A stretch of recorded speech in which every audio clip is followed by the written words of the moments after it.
Welcome back to StepWise Academy. In this video, I'll guide you step by step through the installation of Windows 10 in 2025. Let's get started. After creating a bootable USB or DVD and booting from it, the first screen you'll see is the language selection. I'll keep English as default and click Next. Then select Install Now. On the next screen, choose I don't have a product key. Now select the version you want to install. In my case, I'll go with Windows 10 Pro. Click Next. Accept the license terms and click Next. Here choose Custom. Install Windows only. Select the disk or partition where you want to install Windows, then click Next. Now just wait for the installation to complete.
After the restart, we'll go through the setup.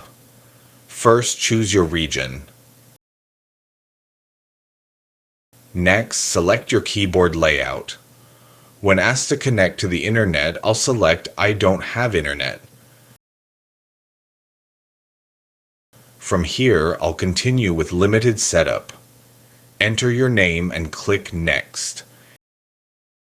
If you want, you can set a password, but I'll skip it by clicking Next. On the next screen, choose Not Now.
And that's it. Windows 10 is successfully installed. Thanks for watching. If this video helped you, don't forget to like, subscribe, and share it with others. See you in the next tutorial.